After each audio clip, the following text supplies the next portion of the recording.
So it's been exactly 3 years since the DJI Pocket 2 was released, and here we are in October 2023, 3 years later, we finally have the updated version, the all-new DJI Pocket 3. In this video, let's go through all of the key features of this new camera. And of course, if you guys are familiar with my channel, I'm gonna have multiple videos on the Pocket 3. Make sure you guys are subscribed because I am gonna have a full side-by-side comparison between these two. With that said, let's jump right into all of the new features of the DJI Pocket 3. And the first thing you'll see right off the bat is this right here. We have a massive 2-inch touchscreen on the very front that rotates, whether you want to shoot horizontal like this, or if you want to flip it and shoot in portrait mode just like that. And with that new portrait mode, I know a lot of people are wondering, does the camera actually flip? So here we don't have that true vertical shooting like we do on the drones, where on something like the Mini, the actual camera will turn and give you that true 4K video. Here, when it is in portrait mode just like that, it is still shooting in horizontal, the camera's still horizontal, but you are gonna be shooting in 9:16 in 3K, as well as flip it down. You have 4K 60 on horizontal, as well as slow motion 4K 120. Next, let's talk about one of the main reasons why you might want to pick this up. We have a 1-inch CMOS sensor on the Pocket 3. That larger sensor does give you a little bit more dynamic range, as well as if you're shooting in low light scenarios, you're gonna want a larger sensor, especially compared to the Pocket 2, and that's what the Pocket 3 offers. We have a 1-inch CMOS sensor on this new camera. And as far as focal length, this is a 20mm equivalent focal length, aperture, and an f2.0. And next we'll talk about this right here, which is the mechanical 3-axis gimbal. And I do want to highlight that because of the fact that, like I said, this camera hasn't been out for 3 years now. So this might not be on people's radars on why they would want something like this. Especially for the past couple years, we've been talking a lot about this right here, which is the DJI action camera. But there's definitely a big difference when you're talking about digital electronic image stabilization,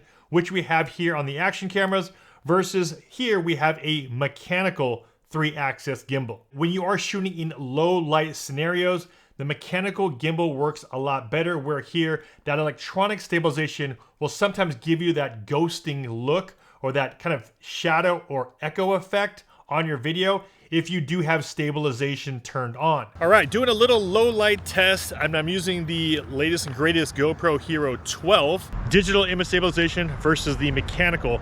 Now I'm just gonna do a little jog here, and this is where you might be able to see some of that digital EIS working versus having the standard mechanical gimbal here on the Pocket. And ideally with the mechanical gimbal, you're not gonna get that ghosting effect. So let's just do a quick little jog and see how this looks.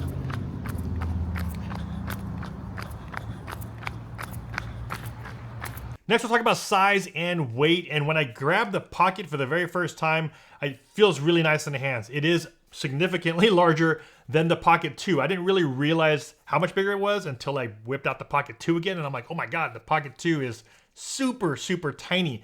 However, the one thing that the Pocket 2 suffered from was when it's in your hand, it almost sometimes feels like it's almost too small, especially when you're trying to get really smooth footage, or if you're just trying to hold it with the grips on there. It's called a Pocket, which means you want it small, as compact as possible. So the Pocket 3 definitely is larger than the Pocket 2.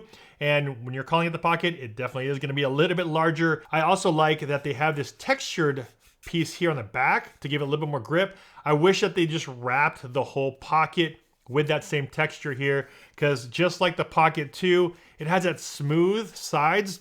And when you are holding it, you're normally holding it from the side. You're not necessarily holding it from like the back. So it would have been nice if they just wrapped the whole thing. And let's jump into the weight. Now this is pretty much unofficial weight. We have the Pocket 2 comes in at 115 grams. Pocket 3 comes in at 181 grams. The one thing I do like that DJI has been doing on all their recent cameras, whether it's the Action 4, their drone cameras, we also have that here. We have 10-bit D-Log M. So if you are gonna be shooting with something like this on the ground, as well as your drone up in the air, that's also able to shoot in 10-bit D-Log M, as well as HLG. We do have those options on the Pocket 3. Built into the grip, we do have a 3-mic setup for omnidirectional stereo recording. We have a mic right here in the very back. We have here one on the side, as well as another one here on the other side. But my favorite part about this whole system is this right here. We have an all new DJI Mic 2 transmitter that works with the Pocket 3. This setup right here is probably my favorite feature of this whole camera system, because now I can have something like this, the DJI Mic 2 setup, the transmitter, and you don't have to plug in anything into the actual camera. There's no adapter, there's no any module that you have to plug into USB-C. The receiver is actually built into the camera. So no more of having to plug in USB-C like we did with the Action 3, or having to do a 3.5 mil cable into your camera. The Pocket has the receiver integrated in it, and now it's basically just transmitting from this DJI Mic 2. So when you do transmit any audio back to the camera, you want to try to stay as line of sight as you can, which means you don't want any obstructions in between you and the camera, the microphone and the camera. Can you even see me way over here? So this is direct line of sight, and I am super far away. So how does the audio sound from all the way back there? And now I'm back in front of the camera. So if you want really clean and crisp audio and you're out there in the field and you just want to hook this up to your talent, same thing that we had on the Mic 1. We have the a new strong magnet that goes on the back. We have a new design on the Mic 2. We have this like transparent clear here on the front, which is really cool.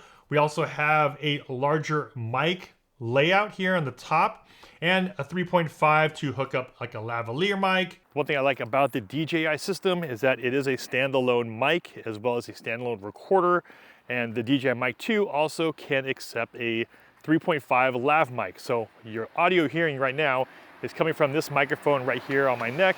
How does the audio sound? Testing 1, 2, 3, 4, 5. And we have this right here, which of course is the wind muff, which I really like way better than the twist ones that we had on the previous models. Here we have a simple plug that goes right into the 3.5, clicks right in, makes it a lot easier to attach. I'm gonna have full separate videos talking about it, as well as a bunch of side-by-side samples. And another thing that's really cool about this setup is that you are able to have 2 transmitters. So if you are shooting an interview, if you're shooting a podcast, and you need to mic up 2 people, you are able to hook up 2 DJI Mic 2s. Next feature we're talking about is the ActiveTrack 6.0. And a lot of times when you think of ActiveTrack, you think of the drone following you, being able to track a subject. The concept's very much the same here. What's really good about it with the new ActiveTrack, especially if you're doing something like vlogging, it does keep your face in that frame a lot better. Face tracking actually works up to 4K 30 frames a second. Here on the Pocket 3, we have 4K 60, which is a nice added feature, but they do both have face tracking. The one thing I do like about the Pocket 3, that larger screen just gives you a little bit more, I guess, more room for you to click on, so you're able to track your face and you're able to see everything a lot better. And now I'm sitting under a bunch of trees. How does that dynamic range look here? And I'm gonna actually bring this up. Let's go all the way into the sun and let's see how this looks. Got the sun right behind me. See how well this can expose for it. We have the Pocket 2, kind of looks like a silhouette from what I can see on my screen.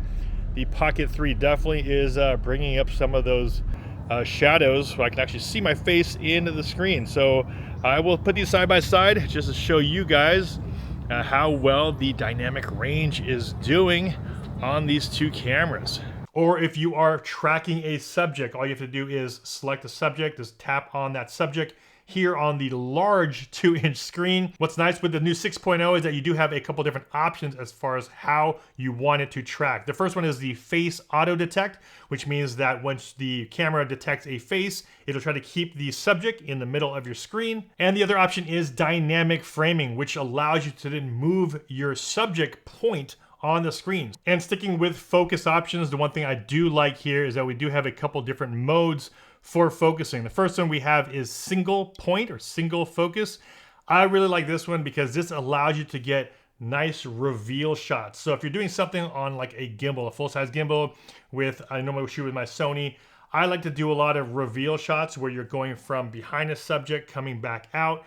And the one thing is, if you don't have control over the focus, it will focus on the close part first, and then once you reveal, it'll then refocus on the back part. Next mode we have is continuous, and this continuous one is pretty much the one that you're going to want to keep it on all the time, especially if you're in vlogging. You want to keep the focus always on you, as well as if you're shooting a subject and you're just shooting an area. And the last mode we have is product showcase, which is really cool. So if you are the type to use your camera to do a lot of, say, product videos, product photography, when you do something like product showcase, what happens is that when you put a product or an object in front of the camera, even when your eyes are there in the shot, it will focus on whatever's closest to the camera. If you click on the top right where it says 16:9, you can actually shoot in 1:1. So a full square video now, but you are limited to 3K 60 frames a second. And the idea behind that was if you were to shoot in a 1:1, you can have the ability in post-processing later to edit, whether you want to punch in and go into a 16:9 edit, or if you want to squeeze it in and go in 9:16 in a vertical format. Once you switch it over here into that vertical portrait mode, right now it's still set to 1:1, switch that over to 9:16. So if you want to shoot all vertical content, you're able to do that. Again, we are limited to 3K 60 frames a second in vertical mode, as well as in 1:1 aspect ratio. The next feature we'll talk about is a feature that I am glad that they brought over. They brought it over from the DJI Action 4, and this is one of my favorite ones. We have custom profiles, just like we have on the Action 4, we have custom profiles here on the Pocket 3. Now, for those not familiar with custom profiles, basically if you shoot in a bunch of different formats. So I like to shoot in everything from 4K 30, 4K 60, 4K 120, as well as you might shoot in one of those might be in normal mode, another one might be in D-Log. You are able to save all of those favorite settings into profiles. Now, what would have been a nice icing on the cake is if they were to add a quick switch button on here on the side, which they probably could have done. I don't know why they didn't, but we have the quick switch on the Action 4. That's something that I wish we had here on the Pocket 3, which it probably could have been a pretty simple button to put right there. Next, we'll talk about battery life. We do have a 1300 milliamp battery on the Pocket 3. What would have been nice is if we had a removable battery, but at least we do have the fast charging like we have on the Action cameras. So if you wanted to charge up to 80%, you're able to do that in about 16 minutes. Or if you want a full charge, it takes about a little over 30 minutes for a full charge on the internal battery. Now, according to DJI, this is rated for about 116 minutes of record time in 4K 60 in optimal environments, as well as 166 minutes in 1080p. Now, the one thing that is nice about the Pocket 3 is that you are able to have manual controls over your exposure. You just have to swipe from the right to left, go to exposure, click on auto, and you can see here on the very bottom left, we have the option to go to manual. So if I'm shooting in something like 4K 30, I'm gonna want my shutter speed to be about that 1/60th of a second, as well as my ISO. I'm gonna keep that as low as possible. So you have the ISO setting here on the right-hand side. Now, when it comes to some of the creative shooting modes, we do have panoramic shots or panoramic photos. So if you want to shoot in panoramic, you are able to switch this over here. You have a couple options here to shoot 180 degrees or a 3x3 grid format. That is the panoramic mode for photos, as well as if you want to do something with video, you want to do a time lapse as well as a motion lapse. And now some of your options for time lapse are 4K 30, as well as 2.7 and 1080. Another cool feature that it does offer is the spin modes. So if you want to enter the spin mode, you press on the icon on the left. At the very bottom, you click on that one, it says spin shot. There's actually a couple options for you. You could do a 90-degree spin, or you could do a 180. And what's also nice is that if you hold the camera up this way, so if I were to hold it down, kind of like this, camera's pointing straight, and if I wanted to do the same type of moves, I'm able to do that as well. Now, earlier I did mention that the 1-inch sensor definitely does help in low light scenarios, but it's also nice that they have a low light setting here on the menu. So once you go into low light, now this low light option does give you shooting options up to 4K 30,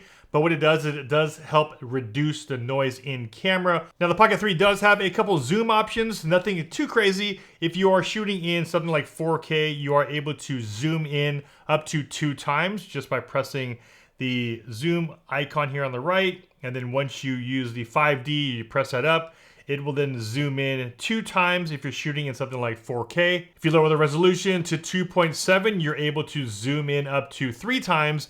And also if you go down to 1080p, you can go in 4 times zoom. Another feature that DJI did add on here, which I would say maybe might be more for an advanced user, because if you are planning on syncing up multiple cameras, you do have the ability to add a time code on here. Now, what's really nice about the Pocket 3, when you are all done shooting, all you do is slide this close, it'll then power down, and the gimbal, as you can see right there, it locks into place, makes it a little bit easier for you to drop it into your hard case. Now, as far as storage goes, there is no internal storage on the Pocket 3. There is a spot here for your micro SD card. Right now I just have a 128 gig in here. And if you wanted to pull the footage directly off the Pocket, you can actually just go USB-C here at the very bottom to your laptop. But the one thing I hope that DJI does change in a firmware update is that I don't want to always have to turn on the Pocket to download my footage. It'd be nice if I could just do what they did with the Mini as well as the Air. If I just plug it in, it'll automatically read